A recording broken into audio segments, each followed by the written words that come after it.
그 배신자 새끼를 어떻게 하는 게 좋겠나? 대한민국에서 최장기 재임 대통령이라는 타이틀을 남긴 박 대통령. 양키 새끼들.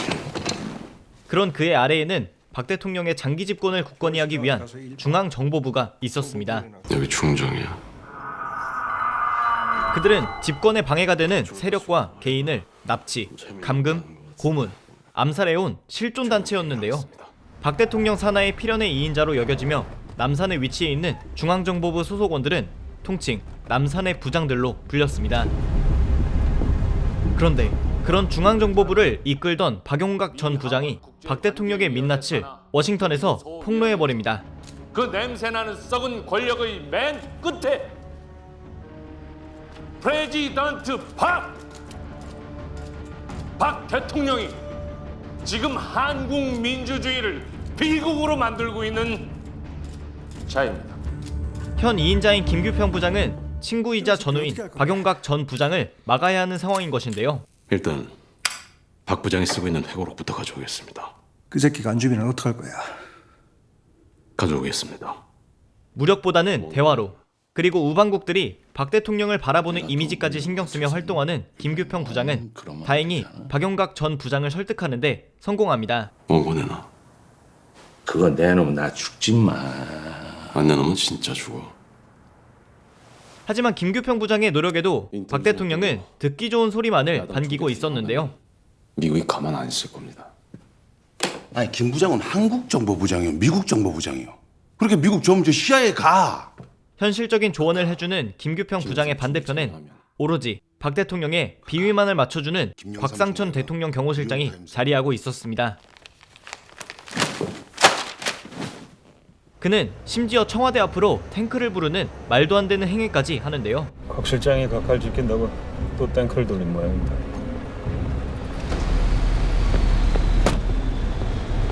이거 하지 말랬지?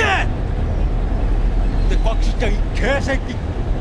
문제는 이런 상황에서도 오히려 김규평 부장이 박통의 신임과 관심을 잃기 시작합니다. 각하 계엄령은 안 됩니다. 지금 나 협박해? 캄보디아에서는 300만 명도 희생시켰는데 100만, 200만 밀어버린다고 이 큰일 하겠어요? 오직 박통을 위해 끔찍한 일도 마다하지 않던 김규평은 머지않아 2인자의 자리도 놓칠 수 있는 상황에 놓인 것인데요. 야 벌레 새끼야. 너 여기서 왜 사람 흉내내? 네가 있을 자리 그런 자리가 아니야 이 새끼야. 이제 선택을 내려야 하는 김규평 부장은 과연 어떤 선택을 내리게 될지. 영화 남산의 부장들입니다. 각하, 제가 어떻게 하기를 원하십니까?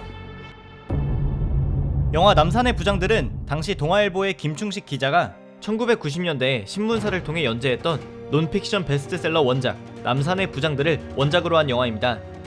1979년 10월 26일 박 대통령이 김재규 중앙정보부장에게 암살당한 사건일로부터 약 40일 전의 이야기에서 시작되는데요. 실제 사건을 바탕으로 하고 있지만 큼지막한 사건들의 틀을 쫓아갈 뿐 세부적인 내용은 영화적으로 각색한 것입니다.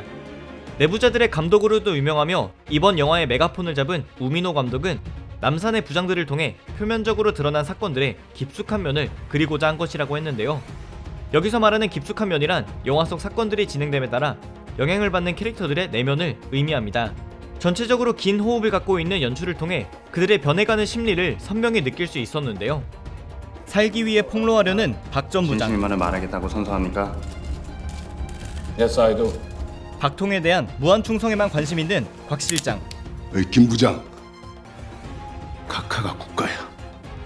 그로 인해 점차 불리한 상황에 놓이는 김 부장의 심리전과 충성 경쟁은 영화 속 액션의 부재를 충분히 채워줄 정도였습니다. 이들 중에서도 대통령의 최고 신임을 받았으며 대통령이 원하는 대로만 했다면 권력을 누렸을 2인자 김규평 부장의 변해가는 위치와 심리에 주목해볼 만한데요. 영화 조커의 주인공 아서 플렉의 내면에 분노가 쌓이고 쌓이다 폭발한 것처럼 김규평 부장에게도 이와 동일한 양상의 변화를 확인할 수 있었습니다. 한편 이런 김규평 부장의 내외적인 면은 이병헌 배우의 연기를 통해 완벽하게 표현되는데요. 연기로 가타부타할 레벨이 아니지만 격한 감정보다는 절제된 분노, 두려움, 슬픔 등을 완벽하게 표현해내며 다시 한번 넘사벽 클래스를 보여주었습니다. 내가 오래 하긴 했지 안 그래? 하지만 개인적으로 가장 인상 깊게 본 것은 박통의 생전 모습부터 목소리까지 표현하는 데 성공한 이성민 배우였는데요.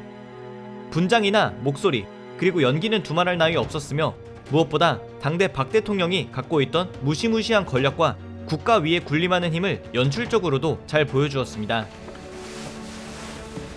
당장 잡아가지고 청와대 뒷마당 무궁화 퇴비로 쓰셔요. 김규평 부장의 라이벌 구도의 캐릭터 곽상천 경호실장은 무려 25kg를 증량한 이희준 배우가 맡았는데요. 연기는 기본이고 깨알같은 뒤뚱거리는 걸음마 디테일까지 살린 피식 웃음 포인트도 있는 캐릭터였습니다. 경호실장은 가서 일 봐.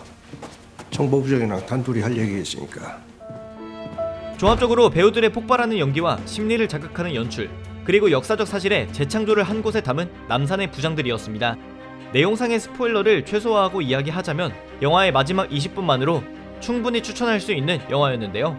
이 마지막 20분에 담긴 이병헌 배우의 클라이막스 연기와 함께 주옥같은 대사까지 꼭 여러분들께서 집중해서 보셨으면 하는 좋은 포인트여서 강조드립니다.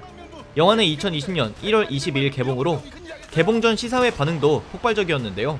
2020년 초 최고의 기대작인 남산의 부장들은 극장에서 만나보시기 바랍니다. 감사합니다. 지금까지 B맨이었습니다. 카카, 정치를 좀 대국적으로 하십시오.